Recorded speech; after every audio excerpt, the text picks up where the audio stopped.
Hello friends, welcome back to ಹೆಮ್ಮೆ ಕನ್ನಡತಿ Achchu channel. ನಾನು ನಿಮ್ಮ ಅಶ್ವಿನಿ.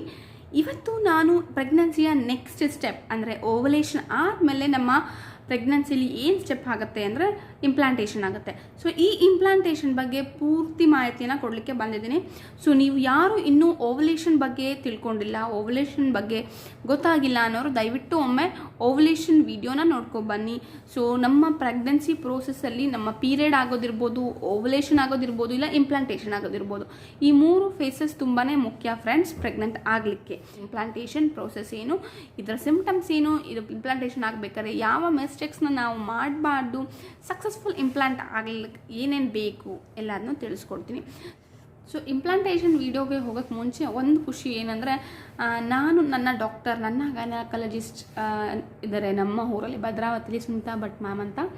ತುಂಬ ಫ್ರೆಂಡ್ಲಿ ಡಾಕ್ಟರ್ ಇವರು ಅಂತಲೇ ಹೇಳ್ಬೋದು.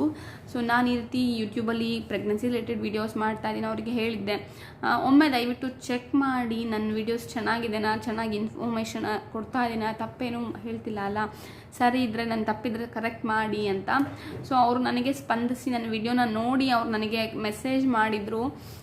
ತುಂಬ ಚೆನ್ನಾಗಿ ಹೆಲ್ಪ್ಫುಲ್ ವಿಡಿಯೋ ಮಾಡ್ತಿದ್ದೆ, ಎಸ್ಪೆಷಲಿ ಲೇಡೀಸ್ಗೆ. ನಂಗೆ ನಿಜ ನಿನ್ನ ಬಗ್ಗೆ ಪ್ರೌಡ್ ಇದೆ ಅಂತ. ಸೊ ಇಲ್ಲಿ ಮೆಸೇಜ್ ಹಾಕ್ತಾ ಇದೆ, ನೀವು ನೋಡ್ತಿರ್ಬೋದು, ನನಗೆ ಮೆಸೇಜ್ ಹಾಕಿದ್ದಾರೆ. ನನಗೆ ತುಂಬಾ ಖುಷಿ ಆಯಿತು. ಅವರು ಯಾಕೆಂದರೆ ನಾನು ಇನ್ಫಾರ್ಮೇಷನ್ ಕಲೆಕ್ಟ್ ಮಾಡಿ ಮಾಡ್ತಾ ಇರೋದು. ಹೌದು, ನನ್ನ ಸ್ವಂತ ಅನುಭವ ಪ್ಲಸ್ ನಾನು ಇನ್ನೂ ಹೆಚ್ಚು ಓದಿ ಅದ್ರ ಬಗ್ಗೆ ತಿಳ್ಕೊಂಡು ನಿಮಗೆ ತಿಳಿಸ್ತಾ ಇದ್ದೀನಿ ಜನರಲಾಗಿ. ಬಟ್ ಅದನ್ನು ನನಗೆ ಒಬ್ಬರು ಡಾಕ್ಟರ್ ಅದ್ರ ಬಗ್ಗೆ ನೋಡಿ ಹೇಳಿದಾಗ ಎಸ್ ನಾನು ಕರೆಕ್ಟ್ ಮಾಡ್ತಿದ್ದೀನಿ ಅನ್ನೋ ಒಂದು ಇನ್ನೂ ಧೈರ್ಯ ಜಾಸ್ತಿ ಆಗುತ್ತಲ್ಲ, ನಮ್ಮ ಕಾನ್ಫಿಡೆನ್ಸ್ ಲೆವೆಲ್ ಏನಿರ್ಬೋದು ಅದು ಹೈ ಮಾಡುತ್ತೆ ಅಂತಲೇ ಹೇಳ್ಬೋದು. ಹಾಗಾಗಿ ನಾನು ಅವ್ರನ್ನ ಒಮ್ಮೆ ರಿವ್ಯೂ ಮಾಡಿ ನನ್ನ ವೀಡಿಯೋಸ್ನ ಅಂತ ಹೇಳಿದ್ದೆ. ಸೊ ನಂಗೆ ತುಂಬಾ ಖುಷಿ ಆಯಿತು. ಅವರು ನನಗೆ ವಿಡಿಯೋ ನೋಡಿ ನನಗೆ ರಿಪ್ಲೈ ಮಾಡಿ ಚೆನ್ನಾಗಿ ಮಾಡ್ತಿದ್ಯಾ ಅಥವಾ ಹೀಗೆ ಕಂಟಿನ್ಯೂ ಮಾಡು ಅಂತೆಲ್ಲ ಹೇಳಿದಾಗ ಥ್ಯಾಂಕ್ಸ್ ಅ ಲಾಟ್ ಮ್ಯಾಮ್, ನಿಮ್ಮ ಈ ಒಂದು ಮೆಸೇಜ್ಗೆ ಹೀಗೆ ನನಗೆ ಸಪೋರ್ಟ್ ಮಾಡ್ತಾ ಇರಿ. Thank you so much. ಪ್ರೆಗ್ನೆನ್ಸಿಲಿ ನಿಮ್ಮ ಓವ್ಯುಲೇಷನ್ ಚೆನ್ನಾಗಿ ನಡೀತಿರ್ಬೋದು ನಿಮ್ಮಲ್ಲಿ, ಬಟ್ ಇಂಪ್ಲಾಂಟೇಷನ್ ಆಗೋದು ಕೂಡ ತುಂಬಾ ಮುಖ್ಯ ಸ್ನೇಹಿತರೆ. ಇಂಪ್ಲಾಂಟೇಷನ್ ಫೇಲ್ ಆಯಿತು ಅಂದರೂ ಕೂಡ ಪ್ರೆಗ್ನೆನ್ಸಿ ಆಗೋದಿಲ್ಲ. ಸೊ ಏನಪ್ಪ ಇಂಪ್ಲಾಂಟೇಷನ್ ಅಂತ ಫಸ್ಟ್ ತಿಳ್ಕೊಳ್ಳೋಣ. ಏನಂದರೆ ನಮ್ಮ ಸ್ಪರ್ಮಿಗೆ ಎಗ್ ಆಲ್ರೆಡಿ ಅಟ್ಯಾಚ್ ಆಗಿರುತ್ತೆ. ಓವ್ಯುಲೇಷನ್ ಆದಮೇಲೆ ಓವ್ಯುಲೇಷನ್ ಮಾಡಿ ನಿಮ್ಮ ಲೈಂಗಿಕತೆ ಮಾಡಿ ಎಲ್ಲ ಆದಮೇಲೆ ಸ್ಪರ್ಮ್ ಹೋಗಿ ಸಕ್ಸಸ್ಫುಲ್ ಆಗಿತ್ತು ಅಂದರೆ ಎಗ್ಗೆ ಅಟ್ಯಾಚ್ ಆಗಿದೆ. ಸೊ ಈ ಎಗ್ ಆ್ಯಂಡ್ ಸ್ಪರ್ಮ್ ಏನಾಗುತ್ತೆ, ಈಗ ನಮ್ಮ ಫಾಲಿಕಲ್ ಟ್ಯೂಬಿಂದ ಹೋಗಿ ಗರ್ಭಕ್ಕೆ ಹೋಗಬೇಕು, ಅಂದರೆ ಯೂಟ್ರಸ್ಗೆ ಹೋಗಬೇಕು. ಸೊ ಯೂಟ್ರಸ್ಗೆ ಹೋಗಿ ಎಲ್ಲಿ ಅಟ್ಯಾಚ್ ಆಗುತ್ತೆ ಅಂದರೆ ಯೂಟ್ರಸಲ್ಲಿ ಎಂಡೋಮೆಟ್ರಿಯಮ್ ಲೈನಿಂಗ್ ಅಂತ ಇರುತ್ತೆ.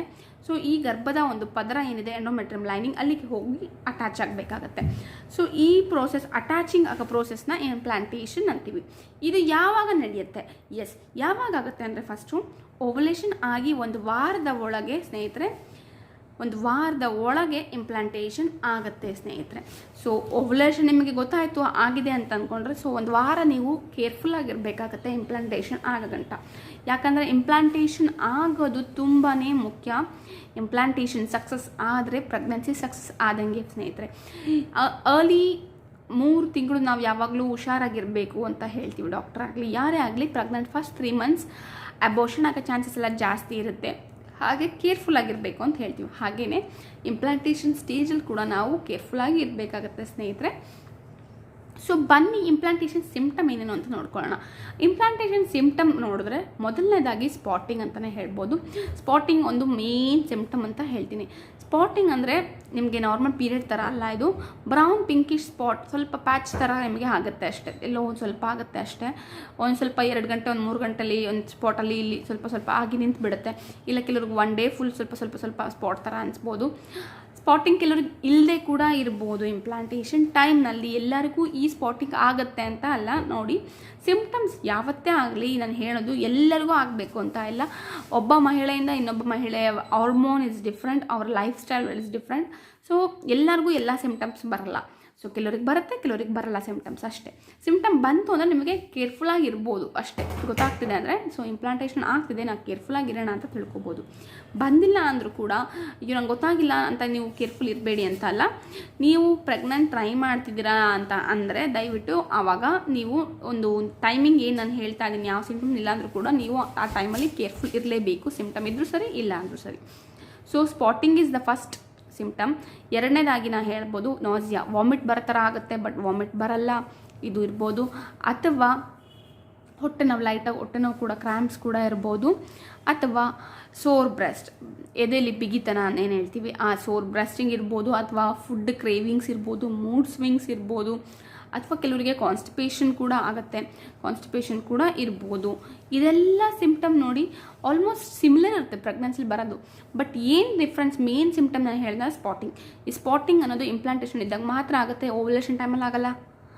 ಹಾಗೆ ಸ್ಪಾಟಿಂಗ್ ಅನ್ನೋದು PMS ಅಲ್ಲಿ ಕೂಡ ಆಗಲ್ಲ. ಪ್ರೀ ಮೆನ್ಸ್ಟ್ರಲ್ ಸಿಂಡ್ರೋಮ್ ಅಂತ ಬಗ್ಗೆ ಒಂದು ವಿಡಿಯೋ ಹಾಕಿದ್ದೀನಿ, ಯಾರಿನ್ನೂ ನೋಡಿಲ್ಲ ಅದನ್ನು ಕೂಡ ನೋಡಿ ಸ್ನೇಹಿತರೆ. ಯಾಕೆಂದರೆ ಎಲ್ಲ ಸಿಂಪ್ಟಮ್ಸ್ ಆಲ್ಮೋಸ್ಟ್ ಸೇಮ್ ಇರುತ್ತೆ. ಇಂಪ್ಲಾಂಟೇಷನ್ ಆಗೋದು ಕೂಡ ನಮ್ಮ ಪ್ರೆಗ್ನೆನ್ಸಿ ಕನ್ಫರ್ಮ್ ಆ ಪೀರಿಯಡ್ಸ್ ಮಿಸ್ ಆಗಿ ಒಂದು ವಾರ 10 ದಿನ ಮುಂಚೆನೇ ಇಂಪ್ಲಾಂಟೇಷನ್ ಆಗೋದು.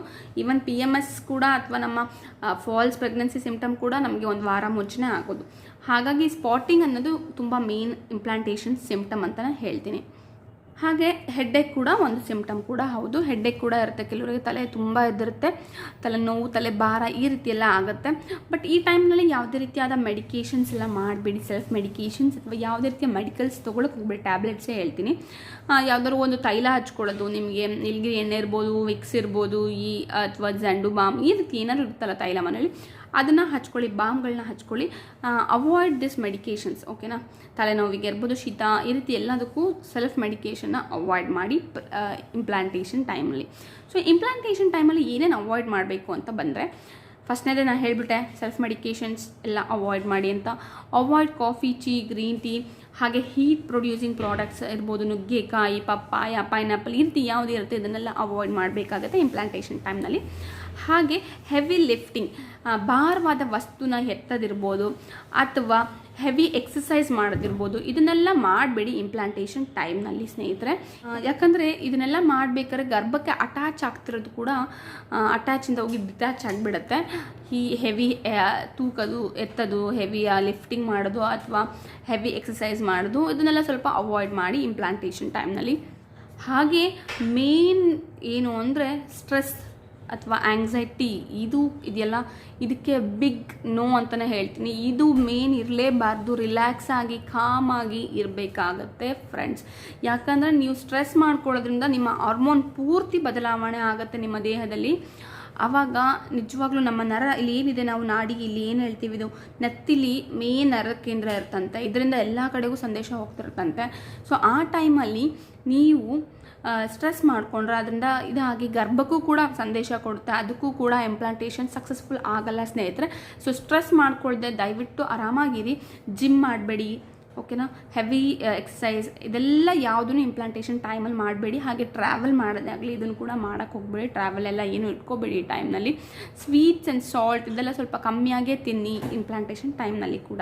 ಹಾಗೆ ಇಂಪ್ಲಾಂಟೇಷನ್ ಟೈಮ್ನಲ್ಲಿ ಹೆಡ್ ಬಾತ್ ಮಾಡಬಾರ್ದು. ಸೊ ಈ ತಲೆ ಸ್ನಾನ ತಗೋಬಾರ್ದು ಅಂತ ಹೇಳ್ತೀವಿ. ಬಿಸಿ ನೀರು ಉಪಯೋಗಿಸ್ಬೇಡಿ, ತುಂಬ ಉಗುರು ಬೆಚ್ಚ ನೀರಲ್ಲಿ ಸ್ನಾನ ಮಾಡಿ. ತಲೆ ಸ್ನಾನನ ಆದಷ್ಟು ಮಾಡಲೇಬೇಡಿ, ಅವಾಯ್ಡ್ ಮಾಡಿ ಇಂಪ್ಲಾಂಟೇಷನ್ ಟೈಮ್ನಲ್ಲಿ ಸ್ನೇಹಿತರೆ. ಯಾಕೆ ಅಂತಂದರೆ ಇದು ತುಂಬ ಒಂದು ನರಕ್ಕೆ ಸಂಬಂಧಪಟ್ಟಂಥ ವಿಷಯ, ತಲೆ ಸ್ನಾನಕ್ಕೂ ನಮ್ಮ ಪ್ರೆಗ್ನೆನ್ಸಿಗೂ. ಇದ್ರ ಬಗ್ಗೆ ಒಂದು ಬೇರೆ ವಿಡಿಯೋನೇ ಮಾಡ್ತೀನಿ ನಾನು ಮುಂದಿನ ಬರುವ ದಿನಗಳಲ್ಲಿ. ಹಾಗೆ ಇಂಪ್ಲಾಂಟೇಷನ್ ಟೈಮ್ನಲ್ಲಿ ರಿಲೇಷನ್ ಕೂಡ ಇಟ್ಕೊಳಕ್ಕೆ ಹೋಗಬೇಡಿ. ನಿಮ್ಮ ಲೈಂಗಿಕತೆಯನ್ನು ಕೂಡ ಅವಾಯ್ಡ್ ಮಾಡಿ ಇಂಪ್ಲಾಂಟೇಷನ್ ಟೈಮಲ್ಲಿ ಸ್ನೇಹಿತರೆ. ಇದು ಕೂಡ ಮೇನ್ ರೀಸನ್ ಆಗುತ್ತೆ ಈ ಸಕ್ಸಸ್ಫುಲ್ ಇಂಪ್ಲಾಂಟೇಷನ್ಗೆ. ಸೊ ಇದನ್ನೆಲ್ಲ ಅವಾಯ್ಡ್ ಮಾಡಿ ಇಂಪ್ಲಾಂಟೇಷನ್ ಸಕ್ಸಸ್ ಆಗಬೇಕು ಅಂದರೆ, ಸೊ ನಾನು ಹೇಳ್ದಂಗೆ ಒಂದು ಪ್ರೆಗ್ನೆನ್ಸಿಲಿ ಏನು ಮೇನ್ ಕಾರಣ ಅಂದರೆ ನಿಮ್ಮ ಇಂಪ್ಲಾಂಟೇಷನ್ ಸಕ್ಸಸ್ ಆಗೋಕ್ಕೆ 2 ಮೇನ್ ಮಂತ್ರ ಇದೆ. ಒಂದು, ನಿಮ್ಮ ಎಗ್ ಕ್ವಾಲಿಟಿ ಚೆನ್ನಾಗಿರಬೇಕು, ಅಂದರೆ ನಿಮ್ಮ ಓವರಿ ಕ್ವಾಲಿಟಿ ಚೆನ್ನಾಗಿರಬೇಕು.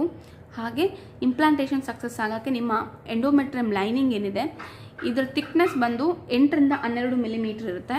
ಎಂಡೋಮೆಟ್ರಿಯಮ್ ಲೈನಿಂಗ್ ನಮ್ಮ ಥಿಕ್ನೆಸ್ 8 ರಿಂದ 12 ಮಿಲಿಮೀಟರ್ ಇರುತ್ತೆ. ಸೊ ಇದೆರಡು ಇರಬೇಕು. Egg quality and endometrium lining ಕೂಡ ಕರೆಕ್ಟಾಗಿ ನಾರ್ಮಲ್ ಇತ್ತು ಅಂದರೆ ಇಂಪ್ಲಾಂಟೇಷನ್ ಕರೆಕ್ಟ್ ಆಗುತ್ತೆ. ಇದಕ್ಕೆ ಇದಿಷ್ಟು ಪಾಯಿಂಟ್ಸ್ಗಳನ್ನ ಏನಿದೆ ಅವಾಯ್ಡ್ ಮಾಡಿ. ಹಾಗೆ ಹೇಗೆ ನಾವು ಈ ಟೈಮಲ್ಲಿ ಹೇಗೆ ಇರಬೇಕು, ತುಂಬ ಯಥೇಚ್ಛ ನೀರು ಕುಡೀರಿ. ಹಾಗೆ ಹಸಿರು ತರಕಾರಿಗಳನ್ನ ಹೆಚ್ಚು ತಿನ್ನಿ, ನಟ್ಸ್ ತಿನ್ನಿ, ಡ್ರೈ ಫ್ರೂಟ್ಸ್ ತಿನ್ನಿ, ತೊಂದರೆ ಇಲ್ಲ. ಹೆಲ್ದಿ ಆಗಿರಿ. ಎಲ್ಲ ವಿಟಮಿನ್ಗಳು ನಿಮ್ಮ ಎಗ್ ಕ್ವಾಲಿಟಿ ಇಂಪ್ರೂವ್ ಮಾಡಲಿಕ್ಕೆ ಹೆಲ್ಪ್ ಮಾಡಿ. ಎಲ್ಲ ವಿಟಮಿನ್ಗಳ ಅವಶ್ಯಕತೆ ಇದೆ. ಸೊ ಎಲ್ಲ ಅದನ್ನು ತಿನ್ನಿ, ಜಾಸ್ತಿ ವಿಟಮಿನ್ಸ್ ಪ್ರೋಟೀನ್ಸ್ ಎಲ್ಲ ಇಂಟೇಕ್ ಮಾಡಿ. ಇಂಪ್ಲಾಂಟೇಷನ್ ಟೈಮಲ್ಲಿ ಬ್ರೆತ್ನಿಂಗ್ ಎಕ್ಸಸೈಸ್ ಮಾಡ್ಬೋದು. ಬ್ರೆತ್ನಿಂಗ್ ಎಕ್ಸಸೈಸ್ ಮಾಡಿ. ಬ್ರೆತ್ನಿಂಗ್ ಎಕ್ಸಸೈಸಿಂಗ್ ಎಕ್ಸಾಂಪಲ್ ಒಂದು ಸೂರ್ಯ ನಮಸ್ಕಾರ ಕೂಡ ಬ್ರೆತ್ನಿಂಗ್ ಎಕ್ಸಸೈಸೇ. ಸೊ ಇರುತ್ತೆ, ಸಿಂಪಲ್ ಎಕ್ಸಸೈಸ್ ಮಾಡಿ. ನಿಮ್ಮ ಬ್ಲಡ್ ಫ್ಲೋ ಸರ್ಕ್ಯುಲೇಷನ್ ಚೆನ್ನಾಗಿ ಆಗಬೇಕು. ನಿಮ್ಮ ಓವರಿಗೆ ಅಥವಾ ನಿಮ್ಮ ಎಗ್ಗಿಗೆ ಚೆನ್ನಾಗಿ ಬ್ಲಡ್ ಸರ್ಕ್ಯುಲೇಷನ್ ಆದರೆ ನಿಮ್ಮ ಓವರಿ ಎಗ್ ಕ್ವಾಲಿಟಿನೂ ಇಂಪ್ರೂವ್ ಆಗುತ್ತೆ, ಹಾಗೆ ನಿಮ್ಮ ಲೈನಿಂಗ್ ಕೂಡ ಚೆನ್ನಾಗಿ ಇರುತ್ತೆ. ಫ್ರೆಂಡ್, ನೀವು ಕೇಳ್ಬೋದು ಪ್ರೀ ಮೆನ್ಸ್ಟ್ರಲ್ ಸಿಂಡ್ರೋಮ್ಗೂ ಈ ಇಂಪ್ಲಾಂಟೇಷನ್ಗೂ ಡಿಫ್ರೆನ್ಸ್ ಹೇಗೆ ಕಂಡುಹಿಡಿಬೋದು, ಯಾಕೆಂದರೆ ಎರಡರಲ್ಲೂ ಆಲ್ಮೋಸ್ಟ್ ಸೇಮ್ ಸಿಂಪ್ಟಮ್ ಇರುತ್ತೆ. ನಾನು ಹೇಳ್ದಂಗೆ ಸ್ಪಾಟಿಂಗ್ ಒಂದು ಸೇಮ್ ಮೇನ್ ಡಿಫ್ರೆನ್ಸ್. ಹಾಗೆ ಪ್ರೀ ಮೆನ್ಸ್ಟ್ರಲ್ ಸಿಂಡ್ರೋಮ್ ನಿಮಗೆ ಆಗಿತ್ತು ಅಂದರೆ ಅಥವಾ ಫಾಲ್ಸ್ ಪ್ರೆಗ್ನೆನ್ಸಿ ಆಗಿತ್ತು ಅಂದರೆ ನಿಮ್ಮ ಪೀರಿಯಡ್ ಬರ್ತಿದ್ದಂಗೆ ಎಲ್ಲ ಸಿಂಪ್ಟಮ್ಸು ಮಂಗಮಾಯ ಆಗಿಬಿಡುತ್ತೆ. ಆದರೆ ಇದು ಇಂಪ್ಲಾಂಟೇಷನೇ ಸಿಂಪ್ಟಮೇ ಆಗಿತ್ತು ಅಂದರೆ ಖಂಡಿತವಾಗ್ಲೂ ಈ ಸಿಂಪ್ಟಮ್ಗಳು ಮುಂದುವರಿತಾ ಹೋಗುತ್ತೆ, ಯಾಕಂದರೆ ಪ್ರೆಗ್ನೆನ್ಸಿ ಅಲ್ವಾ ಇದು. ಸೊ ಪ್ರೆಗ್ನೆನ್ಸಿ ಸಿಂಪ್ಟಮ್ಸ್ ಹಾಗೆ ಮುಂದುವರಿಸ್ತಾ ಹೋಗುತ್ತೆ. ಆದರೆ ಇದು PMS ಆಯಿತು ಅಂದರೆ ಒನ್ಸ್ ಪೀರಿಯಡ್ಸ್ ಬಂತು ಅಂದ ತಕ್ಷಣ ಇದೆಲ್ಲ ಮಂಗಮಾಯ ಆಗಿಬಿಡುತ್ತೆ. ಸೊ ಇದರಿಂದ ಕೂಡ ನೀವು ಕಂಡುಹಿಡಿಬೋದು ನೀವು ಪ್ರೆಗ್ನೆನ್ಸಿ ಆಗ್ತಿದ್ದೀರಾ ಇಲ್ವಾ ಅನ್ನೋದು ಕೂಡ ಸ್ನೇಹಿತರೆ. ಸೊ ಹಾಗೆ ಸ್ನೇಹಿತರೆ, ನಿಮಗೆ ಕೂಡ ನನ್ನ ವೀಡಿಯೋಸ್ ಹೆಲ್ಪ್ಫುಲ್ ಆಗಿತ್ತು ಅಂದರೆ ದಯವಿಟ್ಟು ಕಮೆಂಟ್ನಲ್ಲಿ ತಿಳಿಸಿ, ನನ್ನಿಂದ ನಿಮಗೆ ಹೆಲ್ಪ್ ಆಗಿದ್ದರೆ. ಯಾಕೆಂದರೆ ನನಗೆ ಅವಾಗ ನೀವು ನನ್ನ ವಿಡಿಯೋ ಹೆಲ್ಪ್ ಆಗಲಿ ಅಂತಲೇ ನಾನು ಮೇನ್ ಮಾಡ್ತಾ ಇರೋದು. ಸೊ ನನ್ನಿಂದ ನಿಮಗೆ ಹೆಲ್ಪ್ ಆಗಿ ನಿಮ್ಮ ಲೈಫ್ ಅಥವಾ ನಿಮ್ಮ ಈ ಪ್ರೆಗ್ನೆನ್ಸಿ ಸಕ್ಸಸ್ ಆಯಿತು ಅಂದರೆ ಅದ್ರ ಖುಷಿ ನನಗೂ ತುಂಬಾ ಇರುತ್ತೆ. ಯಾಕೆಂದರೆ ಇದೇ ರೀತಿ ನಾನು ಬ್ರೆಸ್ಟ್ ಫೀಡಿಂಗ್ ಸ್ಟಾಪ್ ಮಾಡಲಿಕ್ಕೆ ಒಂದು ವಿಡಿಯೋ ಮಾಡಿದ್ದೆ. ಅದರಲ್ಲಿ ಎಷ್ಟೋ ಜನ ನನಗೆ ಕಮೆಂಟ್ ಹಾಕಿದ್ರು ಇಟ್ ವರ್ಕ್ಡ್ ಅಂತ. ತುಂಬಾ ಖುಷಿ ಆಗುತ್ತಲ್ವ ಅವಾಗ ನೋಡಿದಾಗ, ಎಸ್ ನನ್ನ ವಿಡಿಯೋ ಯಾರಿಗೂ ಹೆಲ್ಪ್ ಆಯ್ತಲ್ಲ ಅಂತ. ಹಾಗಾಗಿ ಬೇರೆ ಏನೂ ಇಲ್ಲ, ನಿಮ್ಮ ಸಕ್ಸಸ್ ಸ್ಟೋರಿನ ನನ್ನ ಜೊತೆಗೆ ಹಂಚ್ಕೊಂಡ್ರೆ ನಾನು ಎಲ್ಲರ ಜೊತೆಗೂ ಹಂಚ್ಕೋಬೋದು ಸ್ನೇಹಿತರೆ. ಯಾವ ಟಿಪ್ ಸ್ಪೆಷಲಿ ನಿಮಗೆ ಹೆಲ್ಪ್ ಮಾಡ್ತು ಈ ರೀತಿ ನಾನು ಅವ್ರಿಗೂ ಹೇಳ್ಬೋದು, ಇದನ್ನು ನೋಡಿ ಇದಾಗಿದೆ ಸೊ ನೀವು ಟ್ರೈ ಮಾಡಿ ಅಂತ ಹೇಳ್ಬೋದು. ಹಾಗಾಗಿ ನಿಮ್ಮ ಸಕ್ಸಸ್ಫುಲ್ ಏನಾದರೂ ಇತ್ತು ಅಂದರೆ ನನಗೆ ದಯವಿಟ್ಟು ಕಮೆಂಟ್ನಲ್ಲಿ ತಿಳಿಸಿ, ಅಥವಾ ನನಗೆ ನನ್ನ ಫೇಸ್ಬುಕ್, ಇನ್ಸ್ಟಾಗ್ರಾಮ್ ಎಲ್ಲಿ ಯಾರು ನೀವು ಸಂಧಿಸಿ ನನಗೆ ತಿಳಿಸ್ಬೋದು ಸ್ನೇಹಿತರೆ. ಮತ್ತೊಮ್ಮೆ ಹೇಳ್ತಾ ಇದ್ದೀನಿ, ಹೆಲ್ದಿ ಪ್ರೆಗ್ನೆನ್ಸಿಗೆ ತುಂಬಾ ಪ್ರೋಸೆಸ್, ನಾನು ಹೇಳ್ದಂಗೆ ಎಲ್ಲ ಪ್ರೋಸೆಸ್ಸೂ ಸಕ್ಸಸ್ಫುಲ್ ಆಗಬೇಕು. ಓವ್ಯುಲೇಷನ್ ಇರ್ಬೋದು, ಪೀರಿಯಡ್ಸ್ ಇರ್ಬೋದು, ಹಾಗೆ ಇಂಪ್ಲಾಂಟೇಷನ್ ಇದೆಲ್ಲನೂ ಇಂಪ್ಯಾಕ್ಟ್ ಆಗುತ್ತೆ. ಸೊ ಓವ್ಯುಲೇಷನ್ ಬಗ್ಗೆ ನಾನು ಆಲ್ರೆಡಿ ವಿಡಿಯೋ ಬಿಟ್ಟಿದ್ದೀನಿ, ಅದನ್ನು ನೋಡ್ಬೋದು. ಹಾಗೆ ಪ್ರೀ ಮೆನ್ಸ್ಟ್ರಲ್ ಸಿಂಡ್ರೋಮ್ ಅಥವಾ ನಿಮ್ಮ ಫಾಲ್ಸ್ ಪ್ರೆಗ್ನೆನ್ಸಿ ಬಗ್ಗೆ ಕೂಡ ವಿಡಿಯೋ ಇದೆ, ಅದನ್ನು ಕೂಡ ಯಾರು ಚೆಕ್ ಮಾಡಿಲ್ಲ ಚೆಕ್ ಮಾಡಿ ಇಂಪ್ಲಾಂಟೇಷನ್ ವಿಡಿಯೋ ನಂತರ ನೋಡಿ, ಆವಾಗಲೇ ನಿಮಗೆ ವಿಡಿಯೋ ಫುಲ್ ಅರ್ಥ ಆಗುತ್ತೆ. ಸೊ ಇಷ್ಟು ಹೇಳ್ತಾ ಇಲ್ಲಿಗೆ ಈ ವಿಡಿಯೋನ ಮುಗಿಸ್ತಾ ಇದ್ದೀನಿ. ಐ ಹೋಪ್ ಈ ವಿಡಿಯೋ ಕೂಡ ನಿಮಗೆ ಹೆಲ್ಪ್ಫುಲ್ ಆಗಿರುತ್ತೆ, ಇಷ್ಟ ಆಗಿರುತ್ತೆ. ಇಷ್ಟ ಆಗಿದ್ದಲ್ಲಿ ಲೈಕ್ ಮಾಡಿ, ಶೇರ್ ಮಾಡಿ ಹೆಚ್ಚು ಜನರಿಗೆ, ಹಾಗೆ ಕಮೆಂಟ್ನಲ್ಲಿ ನಿಮ್ಮ ಅಭಿಪ್ರಾಯ ತಿಳಿಸಿ. ಹಾಗೆ ನೀವು ನನ್ನ ಫೇಸ್ಬುಕ್ನಲ್ಲಿ ಫಾಲೋ ಮಾಡ್ಬೋದು. ನನ್ನ ಫೇಸ್ಬುಕ್ಕಲ್ಲಿ ಪೇಜ್ ಇದೆ, ಹೆಮ್ಮೆಯ ಕನ್ನಡತಿ ಅಚ್ಚು ಅಂತ, ಅದನ್ನು ಕೂಡ ಲೈಕ್ ಮಾಡಿ ನೀವು ಅಲ್ಲಿ ನನ್ನ ಫಾಲೋ ಮಾಡ್ಬೋದು. ಅಲ್ಲಿ ಕೂಡ ನೀವು ನನ್ನ ಕಾಂಟ್ಯಾಕ್ಟ್ ಮಾಡ್ಬೋದು. ನನ್ನ ಇನ್ಸ್ಟಾಗ್ರಾಮಲ್ಲಿ ಕಾಂಟ್ಯಾಕ್ಟ್ ಮಾಡ್ಬೋದು. ಇಲ್ಲೆಲ್ಲ ನೀವು ನನ್ನನ್ನು ಕಾಂಟ್ಯಾಕ್ಟ್ ಮಾಡ್ಬೋದು. ಏನೇ ಪರ್ಸ್ನಲ್ ಇನ್ಫಾರ್ಮೇಷನ್, ನಿಮಗೆ ಪರ್ಸ್ನಲ್ ಡೌಟ್ಸ್ ಇದ್ದರೆ ನನಗೆ ಅಲ್ಲಿ ತಿಳಿಸಿ, ನಾನು ಖಂಡಿತವಾಗ್ಲೂ ಸ್ಪಂದಿಸ್ತೀನಿ. ಇನ್ನೂ ನನ್ನ ಚಾನಲ್ನ ಯಾರು ಸಬ್ಸ್ಕ್ರೈಬ್ ಆಗದೆ ನೋಡ್ತಿದ್ರೆ ದಯವಿಟ್ಟು ಸಬ್ಸ್ಕ್ರೈಬ್ ಆಗಿ, ಪಕ್ಕದಲ್ಲಿರೋ ಬೆಲ್ ಮಾತ್ರ ತಪ್ಪದೆ ಕ್ಲಿಕ್ ಮಾಡಿ. ಯಾಕಂದರೆ ಬೆಲ್ ಕ್ಲಿಕ್ ಮಾಡಿದ್ರೂ ನಿಮಗೆ ಎಲ್ಲ ವೀಡಿಯೋ ನೋಟಿಫಿಕೇಷನು ಬರುತ್ತೆ. ಸೊ ನೀವು ಯಾವುದೇ ವೀಡಿಯೋ ನೋಟಿಫಿಕೇಷನ್, ಯಾವುದೇ ವೀಡಿಯೋ ಕೂಡ ಮಿಸ್ ಮಾಡಲಿಕ್ಕೆ ಚಾನ್ಸ್ ಇರೋಲ್ಲ. ಇಲ್ಲಾಂದರೆ ಈ ಥರ ಇಂಪಾರ್ಟೆಂಟ್ ವೀಡಿಯೋಸ್ನ ಮಿಸ್ ಮಾಡಿಬಿಡ್ತೀರಾ ಬೆಲ್ ಕ್ಲಿಕ್ ಆಗಿಲ್ಲ ಅಂದರೆ. Thank you for watching. Bye, take care, see you, stay safe. ಎಲ್ಲರೂ ಖುಷಿಯಾಗಿ ಸೇಫಾಗಿ ಇರಿ.